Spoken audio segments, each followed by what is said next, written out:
70세의 저는 아들과 며느리에게 550만 원을 주고 효도 여행이라는 선물을 샀어요. 하지만 도착한 곳은 5성급 리조트가 아니라 곰팡내 나는 뒷골목이었죠. 제 돈으로 며느리가 사돈을 여왕처럼 모시는 모습을 보며 저는 끓어오르는 배신감을 삼켰어요. 아들의 침묵은 이 잔인한 고부 갈등의 끝을 보여주었죠. 마침내 모든 것을 확인한 어머니가 자기 삶의 유일한 재산인 마포 아파트를 지키기 위해 펼치는 냉정한 반격을 끝까지 지켜봐 주세요. 제가 이 오래된 마포의 아파트에서 혼자 산 지도 꽤 됐네요. 남편이 세상을 떠나고 하나 있는 아들 민수는 결혼해서 분가한 지 벌써 12년이 흘렀어요. 자식이 다 그렇죠, 뭐. 다들 제 살기 바쁘니까요. 제 하루는 매일 똑같아요. 오늘도 창밖에는 비가 오네요. 비에 젖은 마포의 빌딩 숲이 흐릿하게 보여요. 저는 낡은 라디오에서 흘러나오는 옛날 노래를 들으면서 베란다 화초에 물을 줬어요. 이 화초들이 제 유일한 말벗이랍니다. 그러고는 먼지 쌓인 남편의 영정사진을 한번 닦아주고요. 탁자 위에는 제 낡은 폴더폰이 조용히 놓여 있죠. 울릴 일이 거의 없거든요. 70살의 제 삶은 그렇게 그저 조용히 흘러가고 있었어요. 그런데 그날따라 현관 벨이 울리는 거예요. 딩동. 깜짝 놀랐죠. 이 늙은이를 찾아올 사람이 없는데 인터폰을 보니 아니 민수랑 며느리 지영이가 서 있더라고요. 12년 동안 명절 아니면 얼굴 보기도 힘들었던 애들인데 젖은 우산을 접으며 현관으로 들어서는데 평소엔 그렇게 서먹하던 며느리가 갑자기 어머님 하고 달려들어 저를 꽉 껴안지 뭐예요. 저는 그 애의 비싼 향수 냄새에 어지러워서 잠시 숨을 참았어요. 아들 민수는 그 뒤에서 어색하게 서 있더라고요. 손에는 딱 봐도 엄청 비싸 보이는 수입 과일 바구니를 들고요. 식탁에 그걸 내려놓는데 저랑 눈도 안 마주치더군요. 뭔가 참 이상한 방문이었죠. 어색하게 차를 내놓고 앉았는데 며느리가 제 옆에 바싹 붙어 앉더니 손뼉을 쳤어요. 어머님, 저희가 특별한 선물 드리려고 왔어요. 곧 어머님 칠순이시잖아요. 아, 맞다. 칠순. 저도 잊고 있었네요. 지영이는 신이 나서 말했어요. 그래서 저희가 효도 여행을 준비했어요. 베트남 다낭, 5성급 리조트로요. 순간 제 귀를 의심했어요. 베트남, 5성급 리조트, 평생 남편이랑 민수 뒷바라지만 하느라 비행기는커녕 바다 구경도 제대로 못 해본 저인데 갑자기 눈물이 핑 돌더라고요. 평생 고생한 걸 이제야 자식들이 알아주나 싶어서요. 저는 그냥 고맙다는 말만 반복하면서 눈물을 훔쳤어요. 그 애들이 어색하게 들어설 때 느꼈던 이상한 기분은 다 잊어버렸죠. 그냥 너무 행복해서요. 그 행복이 오래가지는 않았어요. 며칠 뒤에 제 폴더폰이 울렸어요. 며느리였죠. 그런데 목소리가 그날처럼 밝지가 않더라고요. 한숨부터 쉬더니 요즘 경제가 너무 어렵다는 거예요. 민수가 새로 시작한 그놈의 앱 사업이 투자를 못 받게 돼서 망할 지경이라나요. 제 가슴이 덜컥 내려앉았죠. 며느리는 한참을 뜸들이다 본론을 꺼냈어요. 어머님, 그래서 말인데요. 여행 경비 중에 어머님 목만이라도 좀 내주실 수 있으세요? 한 200만 원 정도. 실망감이 밀려왔어요. 분명 선물이라고 몸만 오시라고 했는데 하지만 어쩌겠어요. 아들이 힘들다는데. 알았다. 보내주마. 저는 스마트폰 같은 건 쓸 줄 몰라서 비 오는 날 은행까지 직접 걸어갔어요. 비상금으로 차곡차곡 모아둔 제 쌈짓돈 통장을 깨서 200만 원을 보냈죠. 그걸로 끝인 줄 알았어요. 그런데 또 며칠 뒤에 전화가 온 거예요. 이번엔 며느리 목소리가 이상하게 들떠 있었어요.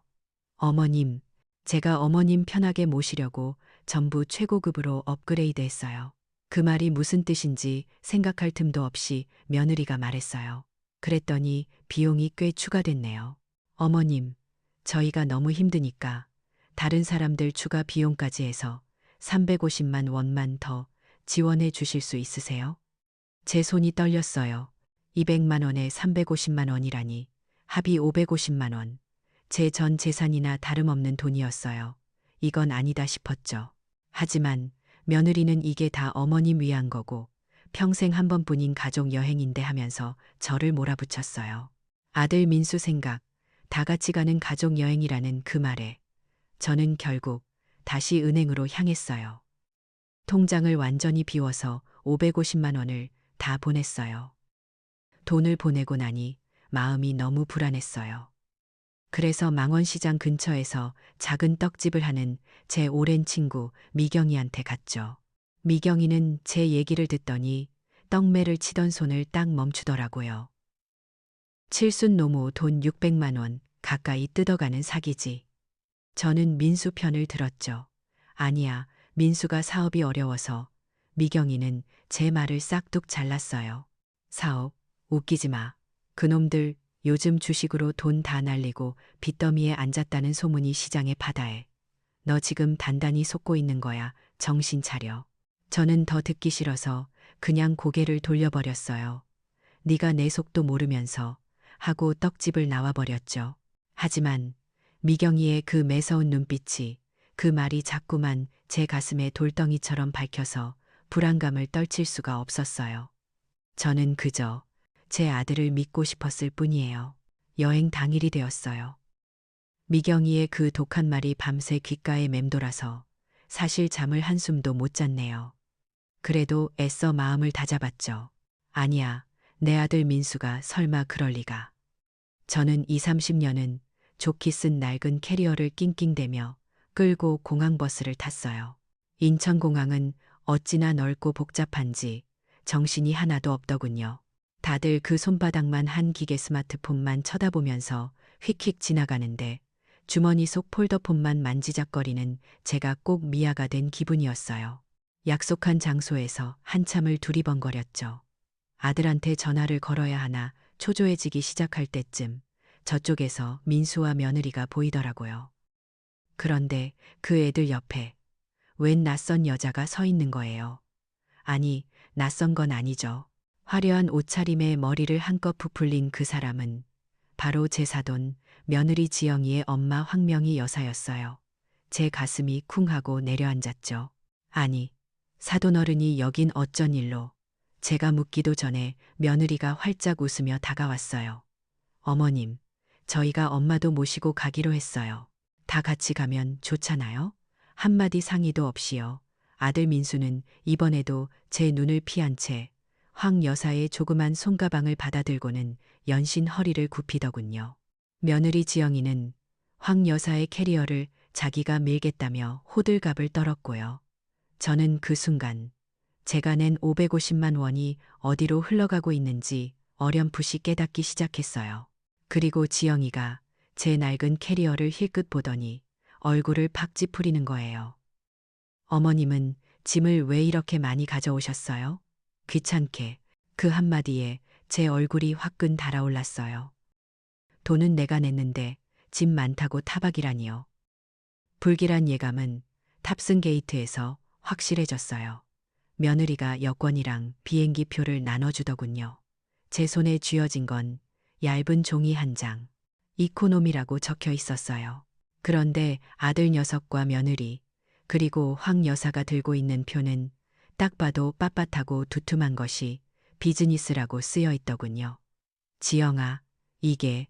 제가 말을 꺼내려 하자 며느리가 제 말을 싹둑 잘랐어요. 어머님, 비행기 떴어요. 어서 타세요. 그제야 알았어요. 제가 냈던 그 350만 원 업그레이드 비용이 제 자리를 위한 게 아니었다는 걸요. 그 돈은 바로 저 세 사람, 제 아들과 며느리, 그리고 생전 처음 보는 사돈의 비즈니스석을 위한 거였어요. 저는 혼자서 그 좁은 통로를 따라 걸어 들어갔어요. 저 앞쪽 넓은 좌석으로 셋이 웃으며 들어가는 뒷모습을 보면서요. 제 자리는 정말 최악이었어요. 비행기 꼬리 쪽, 시끄러운 화장실 바로 앞이었죠. 창가도 복도 쪽도 아닌 거구의 외국인 남성 2명 사이에 낀 중간 좌석이었어요. 무릎은 앞좌석에 닿고 팔을 조금만 움직여도 옆 사람과 부딪혔죠. 비행 내내 화장실 문이 쾅쾅 닫히는 소리, 정체 모를 냄새, 그리고 옆 사람의 뒤척임에 시달려야 했어요. 눈을 감으니 저 앞 비즈니스석에서 샴페인을 마시며 편하게 다리 뻗고 있을 세 사람의 모습이 떠올라 피가 거꾸로 솟는 것 같았죠. 550만 원. 제 평생 모은 돈을 내고 저는 마치 화물칸의 짐짝처럼 취급받으며 그 긴 시간을 견뎌야 했어요. 다낭 공항에 내리니 훅 하고 더운 바람이 끼얹어지더군요. 낯선 나라의 덥고 습한 공기에 숨이 턱 막혔어요. 택시를 타고 가는데 저는 창밖으로 유명하다는 해변이나 멋진 리조트가 나오길 기대했죠. 하지만 택시는 점점 어둡고 냄새나는 뒷골목으로 향했어요. 오토바이 소리가 귀를 찢을 듯 시끄럽고 이상한 향신료 냄새가 코를 찔렀죠. 한참을 달리던 택시가 멈춘 곳은 페인트가 다 벗겨진 낮고 허름한 3층 건물 앞이었어요. 다 왔어요, 어머님. 며느리가 뭐가 그리 신나는지 밝게 소리쳤어요. 여기가 5성급 리조트라고요?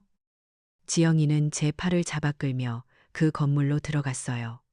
어머님은 이런 현지 감성 숙소 좋아하시잖아요. 제가 특별히 예약했어요. 거짓말. 저는 이런 곳을 좋아한다고 말한 적이 한 번도 없어요. 아들 민수는 이번에도 아무 말 없이 제 무거운 캐리어를 낑낑대며 계단으로 끌고 올라갔죠. 2층 복도를 지나 문을 열자 훅 하고 곰팡내와 하수구 냄새가 덮쳤어요.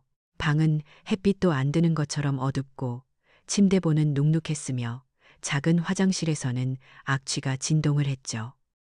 며느리는 그 방에는 발도 들여놓지 않고 현관에서 손빛을 쳤어요. 자, 어머님. 여기서 푹 쉬세요. 저희는 이제 제 엄마 모시고 저희 리조트로 가봐야 해서요. 거긴 해변 근처거든요. 저희 리조트? 제 귀를 의심했어요. 그럼 나는? 제가 멍하니 묻자 지영이는 뭐가 문제냐는 듯 어깨를 으쓱했어요. 어머님은 여기서 현지 감성 체험하시고요. 저희가 이따 전화드릴게요. 그 말을 끝으로 아들과 며느리 그리고 황 여사는 제 캐리어만 덩그러니 남겨두고 돌아서서 나가버렸어요. 쿵.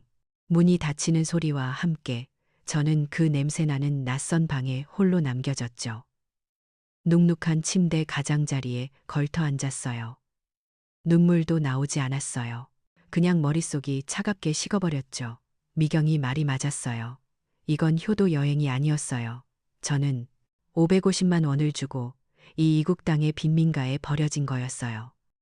제 아들, 며느리가 제 사돈을 5성급 리조트에서 모실 수 있도록 제 돈으로 그 비용을 대준 거였죠. 저는 그 곰팡내 나는 어두운 방, 눅눅한 침대에 뜬 눈으로 밤을 지새웠어요. 밖에서는 시끄러운 오토바이 소리가 쉴 새 없이 들려왔죠. 한편 제 돈으로 5성급 리조트에 묵고 있을 아들 녀석과 며느리 그리고 사돈을 생각하니 아니 생각하지 않으려 애썼어요. 그냥 이 악몽 같은 시간이 빨리 지나가기만을 바랐죠. 아침이 밝아오고 그 눅눅한 공기 속에서 뒤척이는데 제 낡은 폴더폰이 징하고 울렸어요. 문자가 왔더군요. 아마도 민수 고모 제 시누이인 것 같았어요. 올케 웬일이야. 지영이 SNS 보니까 다낭에서 아주 호강하네. 민수가 5성급 리조트에서 칠순잔치 제대로 해주나 봐. 좋겠어. 부러워. 그 순간 저는 아무 소리도 들리지 않았어요. SNS. 그게 뭔지도 잘 모르지만 대충 짐작은 갔죠. 며느리 지영이는 지금쯤 그 5성급 리조트 수영장 옆에서 멋진 사진이나 찍고 있겠죠. 제 사진이 아니라 자기 엄마 황 여사 사진을 찍으면서요.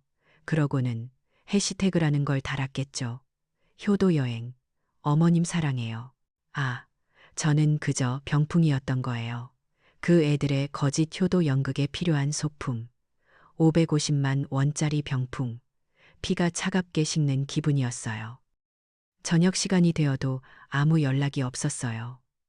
곰팡내 나는 방에서 꼬르륵거리는 배를 잡고 있는데 전화가 울렸죠. 며느리였어요.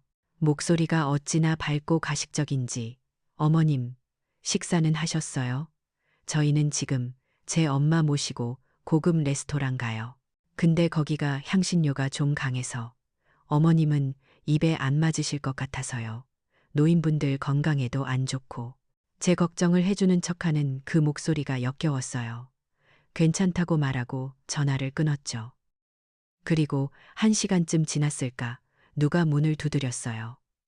아들 민수였어요. 그 애는 이번에도 제 눈을 못 쳐다보더군요. 제 손에 꼬깃꼬깃한 베트남 돈 몇 장을 쥐어주면서 우물거렸어요. 엄마, 김치찌개라도 사드세요. 그러고는 도망치듯 사라졌어요. 저는 그 돈을 들고 한참을 서 있었어요. 550만 원을 냈는데 제 손에 남은 건 이 김치찌개 값 몇 푼이라니. 터덜터덜 골목을 걸어 그 허름한 한식당에 들어갔어요. 주인도 한국 사람인 듯한데 별로 친절하지도 않더군요. 끓이다만 것처럼 싱거운 김치찌개가 나왔어요. 밥을 한술 뜨는데 억울함에 눈물이 왈칵 쏟아졌어요. 밥알인지 눈물인지 모를 것을 삼키고 있는데 폴더폰이 다시 징 울렸어요. 이번엔 사진 문자였죠. 며느리 지영이한테서 온 사진이었어요. 거대한 붉은 랍스터가 접시에 담겨 있고 그 위로 세 사람, 제 아들 민수, 며느리 지영이, 그리고 사돈황 여사가 와인잔을 부딪히고 있었어요. 세 사람 모두 어찌나 환하게 웃고 있는지 제 돈으로 산 랍스터와 와인이겠죠. 저는 그 사진을 노려보며 눈물 젖은 김치찌개를 억지로 삼켰어요. 이건 그냥 저를 버려둔 게 아니었어요. 이건 대놓고 저를 조롱하는 거였어요. 다음 날 아침 일찍 저를 데리러 왔더군요. 오늘은 무슨 연극을 하려나 싶었죠. 어머님, 오늘은 시장 구경 가요. 며느리는 어제 저녁의 랍스터는 까맣게 잊은 듯 다시 상냥한 며느리로 돌아와 있었어요. 그들은 저를 시끄럽고 냄새나는 재래시장, 아마 한시장이라는 곳이었나 봐요. 거기로 데려갔어요. 며느리는 일부러 큰 소리로 어머님, 이거 예쁘죠? 제가 사드릴게요. 하면서 몇천 원짜리 밀짚 모자 하나, 말린 과일 몇 봉지를 억지로 제 손에 쥐어주더군요. 아마 이것도 SNS에 올릴 사진거리였겠죠. 1시간쯤 시장을 돌았을까 며느리가 하품을 크게 하더니 제 팔을 잡았어요. 아유, 피곤해. 어머님도 힘드시죠? 저희가 택시 잡아드릴 테니까 먼저 숙소, 그 현지 감성 숙소로 돌아가서 좀 쉬세요. 그들은 저를 억지로 택시에 태웠어요. 택시 문이 닫히고 차가 출발하려는데 백미러로 똑똑히 봤어요. 그 세 사람이 바로 다른 택시를 잡아타는 모습을요. 며느리가 기사에게 손가락으로 저쪽을 가리켰는데 그 방향에는 롯데센터라고 쓰인 크고 번화한 건물이 있었어요. 그날 밤 며느리가 제 숙소에 잠시 들렀어요. 방 안으로 들어오지도 않고 문간에 서서 자기가 산 것들을 자랑하더군요. 바닥에는 명품 로고가 밝힌 쇼핑백들이 산더미처럼 쌓여 있었어요. 오늘 제 엄마랑 쇼핑하느라 너무 힘들었어요. 어머님은 푹 쉬셨어요. 제 옆 곰팡내 나는 탁자 위에 놓인 1,000원짜리 밀짚 모자가 초라해 보였어요. 저는 며느리의 그 의기양양한 얼굴과 바닥의 명품 가방들을 가만히 번갈아 봤어요. 이상하게도 더 이상 화가 나지 않았어요. 눈물도 나지 않았고요. 그냥 머릿속이 아주 차갑게 가라앉는 기분이었죠. 그래, 이제 알겠다. 저는 조용히 결심했어요. 이 끔찍한 연극이 끝나고 한국에 돌아가면 저 두 사람, 아니, 저 짐승들과의 인연을 내 손으로 완전히 끊어내야겠다고요. 그렇게 지옥 같은 이틀이 지났어요. 저는 그 곰팡내 나는 방에서 뜬 눈으로 밤을 새우며 앞으로 어떻게 해야 할지, 한국에 돌아가면 무엇부터 해야 할지 차가운 머리로 생각하고 또 생각했죠. 제 결심은 이미 굳어진 상태였고요. 셋째 날 아침이었어요. 며느리에게서 전화 대신 문자가 띄고 오더군요. 어머님, 10시에 로비에서 봬요. 로비라고 해봤자 그 낡은 건물 1층의 퀴퀴한 응접실이었죠. 나갔더니 아니나 다를까 아들 민수가 울상을 하고 서 있는 거예요. 연극이 또 시작된 거죠. 제 곁으로 다가오지도 못하고 멀찍이서 쭈뼛대더니 거의 울먹이면서 말하더라고요. 엄마, 어떡해. 나 지갑 잃어버렸나 봐. 뻔한 연기였어요. 그 어설픈 표정, 12년 만에 저를 엄마라고 부르는 그 목소리까지. 며느리 지영이는 옆에서 아이고, 277이 어머님 어떡해요. 저희 돈이 하나도 없는데 하고 맞장구를 쳤죠. 저는 그 둘을 가만히 쳐다봤어요. 그리고 제 가방에서 지갑을 꺼냈죠. 다행히 비상금으로 혹시 몰라 아들 몰래 챙겨온 신용카드가 하나 있었거든요. 민수가 그걸 보더니 기다렸다는 듯이 달려들었어요. 엄마, 그거라도 잠깐 빌려주면 안 될까? 한국 가자마자 바로 갚을게. 응. 저는 그 카드를 민수 손에 쥐어주었어요. 카드를 받아든 민수와 지영이의 표정이 순간 환해지는 걸 저는 놓치지 않았죠. 그때부터였어요. 제 낡은 폴더폰이 쉴 새 없이 울리기 시작한 건 띠링, 띠링, 문자 메시지였어요. 오호카드 157 영원 결제, 오호카드 320 영원 결제, 오호카드 88 영원 결제. 아마도 황 여사를 위한 비싼 식사, 그리고 어제 미처 다 못 산 명품 가방 따위를 사고 있겠죠. 제 심장은 더 이상 뛰지 않았어요. 그냥 그 문자들이 하나하나 쌓일 때마다 제 결심도 단단하게 굳어갈 뿐이었죠. 오후가 되자 며느리가 저를 데리러 왔어요. 오늘은 웬일로 아주 고급스러운 카페로 저를 데려가더군요. 물론 그 카페도 제 카드로 긁었겠죠. 놀랍게도 그 자리에는 사돈 황 여사도 와 있었어요. 처음으로 저와 사돈, 아들 부부가 한자리에 모인 거였어요. 비싼 케이크와 커피가 나왔죠. 황 여사는 뭐가 그리 즐거운지 우아하게 커피잔을 들고 말했어요. 어머, 지영아, 민수야, 정말 고맙다. 너희가 이번 여행 이렇게 럭셔리하게 스폰서 해줘서 내가 정말 호강한다. 호강해. 스폰서. 그 한마디가 제 심장에 비수처럼 밝혔어요. 저는 600만 원에 가까운 제 평생 쌈짓돈을 털어넣고 이 곰팡내 나는 방에서 김치찌개나 먹고 있는데 단돈 10원 한 장 안 낸 저 여자는 스폰서를 받으며 여왕 대접을 받고 있구나. 이 모든 호사가 결국 다 제 돈인데 말이죠. 저는 입술을 깨물었어요. 아무 말도 하지 않았죠. 그저 주먹 쥔 손에 힘을 더 줄 뿐이었어요. 황 여사의 그 가증스러운 감사 인사가 끝나자마자 며느리 지영이가 기다렸다는 듯이 본론을 꺼냈어요. 어머님, 그런데 어머님 지금 사시는 마포 아파트요. 올 것이 왔구나 싶었죠. 혼자 사시기에 너무 넓지 않으세요? 관리비도 많이 나오고 사돈 황 여사가 바로 거들더군요. 맞아요. 사부인. 요즘은 노인분들 혼자 그렇게 큰 집에 사는 거 위험하기도 하고 다들 자식들이랑 합치거나 아니면 집 팔아서 노후 자금으로 쓰시던데. 며느리가 제 손을 잡는 척하며 말했어요. 그러니까 어머님, 그 집 파세요. 파셔서 그 돈 저희 주세요. 민수 씨 사업에 투자하시는 셈치고요. 그럼 저희가 그 돈으로 굴려서 매달 연금처럼 생활비 넉넉하게 드릴게요. 네. 저는 제 손을 잡은 며느리의 손을 가만히 내려다봤어요. 그리고 그 애의 눈을 똑바로 쳐다보며 말했죠. 그럴 생각 없다. 제 목소리는 낮고 차가웠지만 단호했어요. 순간 카페 안의 공기가 얼어붙었어요. 며느리의 얼굴에서 그 상냥하고 살갑던 가면이 싹 거치더군요. 제가 처음 보는 차갑고 계산적인 날카로운 눈빛이 드러났어요. 다음 날 예상대로 보복이 시작됐죠. 아들 부부는 저를 아예 투명인간 취급했어요. 아침 일찍 제 방문을 두드린 며느리는 웃음기 하나 없는 얼굴로 통보하더군요. 어머님, 저희 오늘 제 엄마 모시고 요트 투어 가요. 어머님은 멀미 심하시잖아요. 노인분들 배 타는 거 건강에 안 좋대요. 저를 그 곰팡내 나는 방에 또다시 버려두고 가겠다는 거였죠.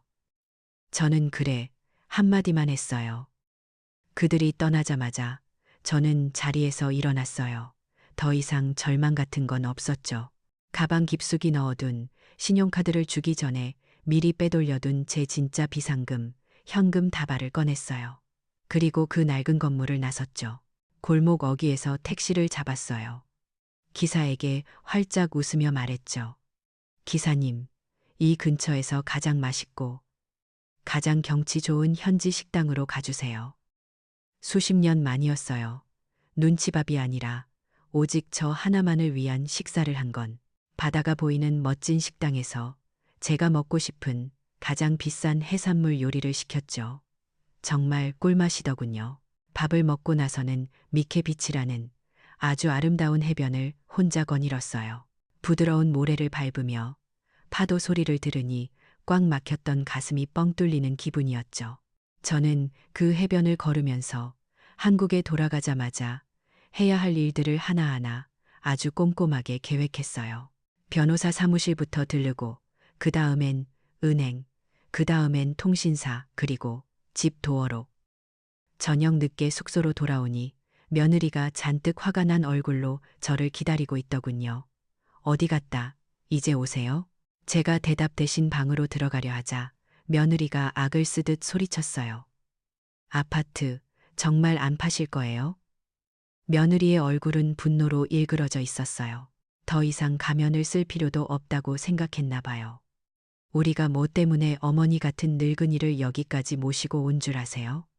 그깟 칠순 밥값 때문? 다 어머니 그 아파트 재산 때문이라고요. 늙었으면 곱게 늙을 것이지 고집 부리지 말고 자식 말이나 들으세요. 그 폭언이 쏟아지는 동안 제 아들 민수는 그 옆에 서 있었어요. 겁에 질린 눈으로 저와 며느리를 번갈아 보면서 단 한마디도 하지 못했죠. 저는 그 두 사람을 가만히 바라봤어요. 그리고 아무 말 없이 제 방으로 들어가 문을 잠갔어요. 그래요.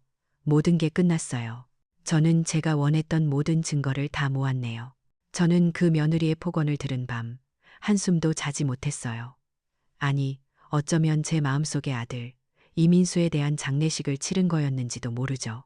칠흑 같은 어둠 속에서 곰팡내 나는 침대에 누워 저는 한국에 돌아가자마자 해야 할 일들을 하나하나 아주 꼼꼼하게 머릿속으로 그렸어요. 제 결심은 이미 굳어진 상태였고요. 날이 밝았고 한국으로 돌아가는 날이었어요. 며느리는 분명 아침 일찍 데리러 온다고 했었죠. 저는 그 곰팡내 나는 방에서 짐을 다 꾸려놓고 기다렸어요. 1시간이 지나고 2시간이 지나도 아무도 오지 않았어요. 전화를 걸었죠. 받지 않더군요. 민수한테도 걸었어요.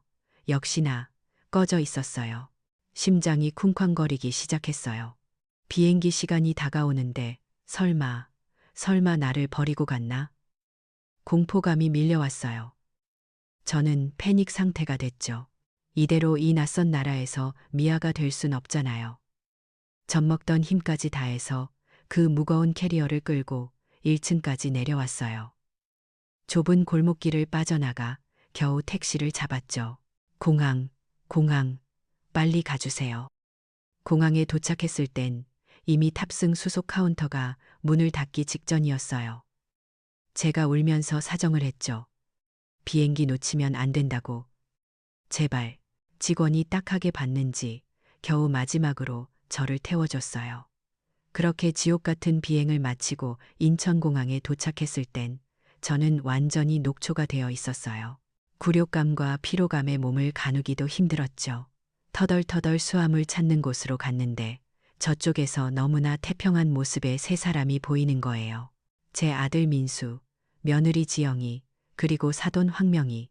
그들은 자기들끼리 뭐가 그리 즐거운지 웃고 떠들며 카트 가득 짐을 싣고 있었죠. 민수는 황 여사의 가방을 챙기느라 바빴고 지영이는 그런 남편이 기특하다는 듯이 팔짱을 끼고 있었어요.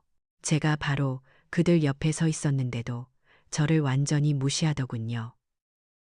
아들 민수는 아예 저와 눈도 마주치지 않았죠. 그 순간 깨달았어요. 아, 고이였구나. 픽업을 안 온 것도 나를 이 비행기에 못 태우려고 했던 거구나. 저를 이국 땅에 버리려고 했던 거예요. 마지막 남은 한 조각의 미련마저 산산조각 났죠. 저는 울지 않았어요. 따지지도 않았고요. 그냥 조용히 제 낡은 캐리어를 찾아 끌었어요. 그리고 그들이 향하는 출구의 정반대 방향으로 걸어갔죠. 저는 이미 제 스스로 차를 예약해 뒀거든요. 베트남 해변에서 세웠던 계획 중 하나였죠. 혼자 예약한 차 뒷좌석에 편안히 앉았어요. 창밖으로 저 멀리 세 사람이 고급 세단을 타고 웃으며 공항을 빠져나가는 모습이 보였죠. 그래, 이제 내 인생의 연극은 끝났다. 저는 마포의 집으로 돌아오자마자 단 하루도 쉬지 않고 움직였어요. 제 계획을 실행해야 했으니까요.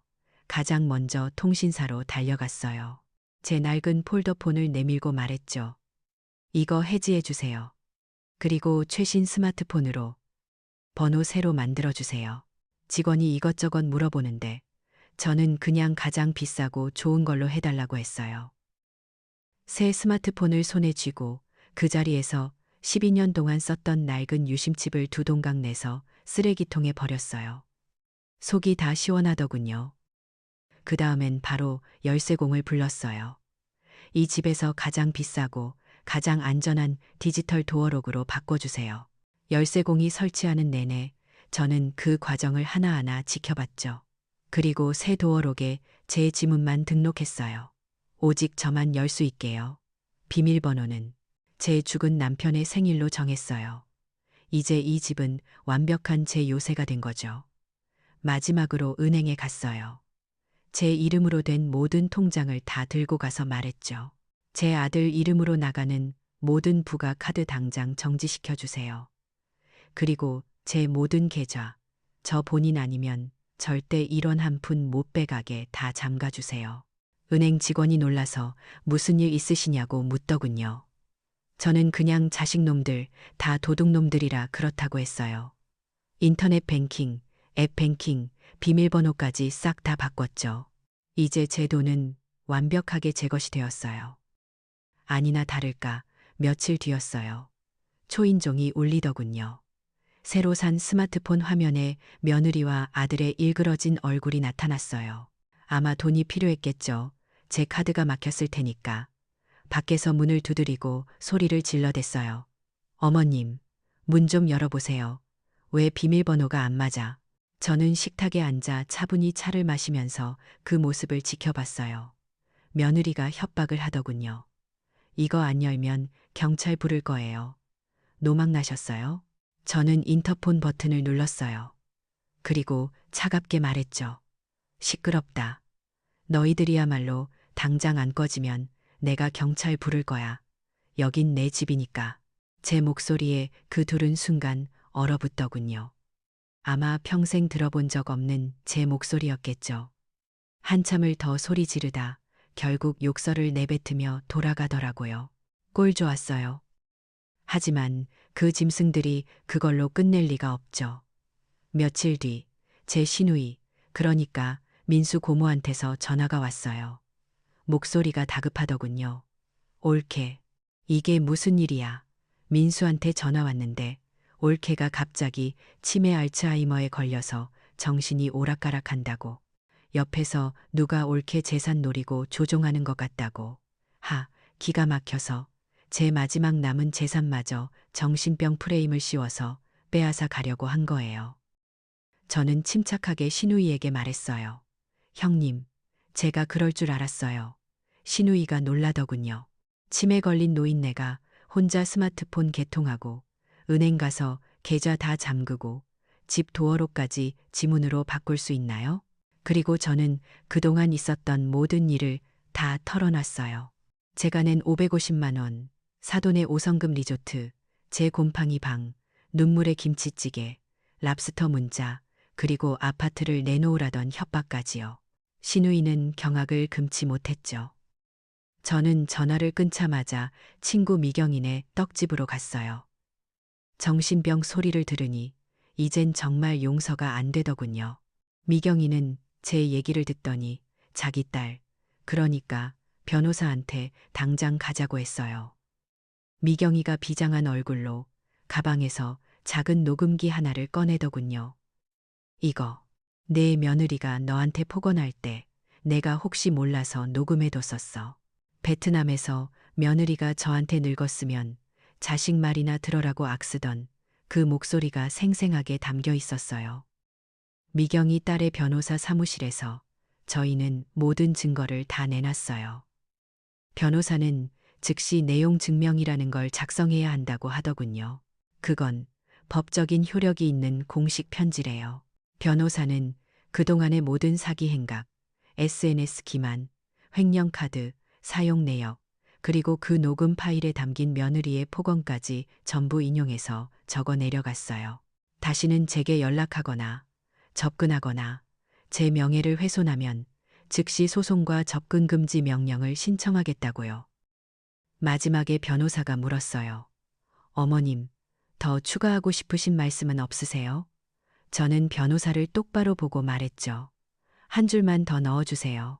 나 박혜수는 아들 이민수와의 모자 관계가 오늘부로 완전히 파탄났음을 공식적으로 선언하며 향후 그 어떤 교류도 거부한다고. 변호사는 잠시 놀랐지만 이내 제 뜻대로 문구를 추가해 주었어요. 다음 날 저는 그 서류 봉투를 들고 직접 우체국에 갔어요. 제 손으로 직접 그 두 놈에게 보내는 마지막 편지를 등기우편으로 붙였죠. 이제 정말 모든 게 끝난 기분이었어요. 그렇게 제가 보낸 등기우편, 그 내용 증명이 아들 부부의 손에 도착했어요. 제 추측대로였죠.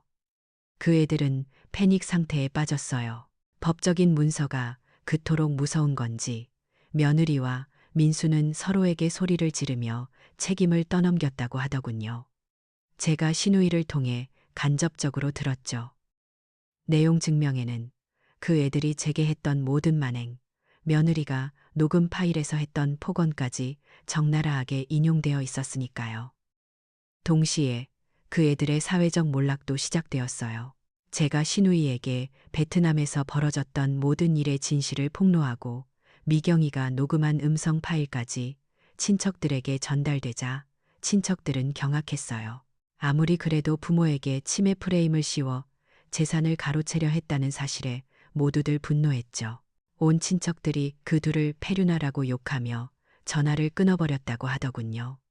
그토록 체면을 중시하던 며느리 지영이는 친척 모임에서 영원히 축출된 셈이죠. 사실 민수의 스타트업은 이미 오래전에 파산 상태였어요. 그 애들은 회사를 핑계로 주식 투자를 했고 며느리 지영이는 자신의 블로그에 자랑하기 위해 끊임없이 명품을 사모으는 중독에 빠져 있었죠. 당연히 빚은 눈덩이처럼 불어났고요. 마포의 제 아파트가 그 애들의 마지막 희망이었던 거예요. 그 희망이 내용 증명으로 완전히 끊어지자 채권자들이 송파의 고급 오피스텔로 들이닥쳤어요. 결국 그 애들은 모든 자산을 압류당하고 타던 고급 외제차와 며느리의 명품 가방까지 헐값에 팔아야 했죠. 그 화려했던 송파의 오피스텔에서 쫓겨난 그들은 결국 교회의 냄새나는 빈민가 원룸으로 이사를 갔다고 해요. 베트남에서 제가 겪었던 그 곰팡이 방보다 조금 나을 뿐이었겠죠. 가장 비참한 건 그들의 절박한 마지막 몸부림이었어요. 완전히 나락으로 떨어진 민수와 지영이가 며느리의 엄마, 그러니까 사돈 황명희 여사를 찾아갔다고 해요. 분당에 사는 그 사돈에게 임시로라도 살게 해달라고 애원했겠죠. 하지만 황 여사는 달랐어요. 베트남에서 제 돈으로 호사를 누리던 그 여왕은 온데간데 없었죠. 황 여사는 불편하다, 나까지 피곤해지기 싫다며 냉정하게 거절했대요. 다만 며느리에게 현금 수백만 원이 든 통장 하나를 던져주면서 너희끼리 알아서 자립하라고 했다더군요. 결국 그 애들은 양쪽 부모에게 모두 버림받은 꼴이 되었어요. 모든 것을 잃은 민수는 마지막으로 저를 찾아왔어요. 제가 설치한 인터폰 화면으로 그 애를 봤죠. 며칠 굶은 듯 수척하고 옷은 더럽고 남루했어요. 그 애는 제 아파트 현관문 앞에서 무릎을 꿇고 통곡했어요. 엄마, 제가 잘못했어요. 지영이가 시킨 거예요. 제가 미쳤었나 봐요. 온 동네 사람들이 다 들으라고 소리 지르더군요. 아마 이웃들의 동정심을 자극해서 제가 창피함에 못 이겨 문을 열어주길 바랐겠죠. 저는 새로 설치한 CCTV 화면으로 그 애를 보면서 냉정하게 차를 마셨어요. 더 이상 저의 아들은 그곳에 없었으니까요. 그때 마침 떡을 한 보따리 들고 미경이가 제 집으로 왔어요. 이 광경을 본 미경이는 격분했죠. 저를 거들떠보지도 않고 곧장 현관으로 달려갔어요. 인터폰 앞에서 무릎 꿇고 울고 있는 민수를 향해 미경이가 소리쳤어요. 이 사기꾼, 집 뺏으려고 엄마를 치매 환자 만든 놈이, 엄마를 곰팡이 방에 버리고 랍스터 먹으러 간 놈이 당장 여기서 꺼져. 이 폐류나. 동네 사람들이 모두 창문을 열고 내려다봤죠. 민수는 공개적으로 망신당하고 그 자리에서 얼굴이 새빨개진 채 도망쳐버렸어요. 며칠 후 저는 미경이의 딸인 변호사 사무실을 다시 찾았어요. 이제 남은 건 제 삶의 마지막 정리였죠. 저는 변호사에게 유언장을 작성해 달라고 했어요. 그리고 제 전 재산인 이 마포의 아파트와 모든 예금을 사회에 환원하겠다고 선언했어요. 재산은 두 부분으로 나누어 기부한다고 했죠. 한 절반은 자식에게 버림받고 홀로 외롭게 사는 독거노인을 위한 지원 기금으로, 그리고 나머지 절반은 미혼모들을 돕는 단체에 기부해 달라고요. 이 결정은 그 애들을 향한 복수심 때문만은 아니었어요. 제가 겪은 이 끔찍한 고통과 외로움을 사회의 다른 약한 사람들, 특히 엄마의 마음으로 겪었을 고통을 겪는 사람들을 위해 쓰이도록 하고 싶었어요. 제 삶의 의미를 찾고 싶었던 거죠. 저는 시누이를 통해 아들 부부에게 이 유언장의 내용을 정확히 전달해 달라고 부탁했어요. 이것이 제가 그 애들에게 주는 마지막 선물이라고요. 그들의 희망을 완전히 끊어내고 다시는 제 주변을 맴돌지 못하게 하는 마지막 단절이었어요. 시누이는 눈물을 흘리며 알겠다고 하더군요. 그렇게 모든 것이 정리되었어요. 모든 소란이 끝나고 제 삶은 다시 고요해졌죠. 그날 마포의 하늘에서는 하얀 첫눈이 내렸어요. 저는 따뜻한 차를 마시며 창밖으로 소리 없이 내리는 눈을 바라봤어요. 더 이상 외롭지 않았어요. 550만 원이라는 돈과 아들에 대한 40년의 모성애를 잃었지만 저는 그 대가로 잃어버렸던 저 자신의 박혜순이라는 이름을 되찾았으니까요. 저는 수십 년 만에 처음으로 완벽한 평화와 해방감을 느꼈어요. 그래요. 제 인생의 이야기는 이제야 비로소 시작된 거죠. 주인공 박혜순의 여정은 시청자들에게 자기 존중과 지혜로운 독립의 중요성을 가르쳐줘요. 아무리 가까운 가족이라 해도 존중이 없는 관계는 결국 붕괴된다는 걸 보여주죠. 혜순 씨처럼 평생 희생한 후에라도 자신의 존엄성을 지키기 위해 단호하게 선을 긋는 용기가 필요하다는 걸 깨닫게 된답니다. 진정한 효는 돈이나 희생이 아니라 상호 존중에서 시작되는 거였어요. 그녀의 승리는 결국 인내와 경험이 쌓은 지혜가 탐욕을 이긴 이야기였죠. 이제 그녀는 타인을 위한 삶이 아닌 오롯이 자신만을 위한 새로운 삶을 시작하게 되었답니다.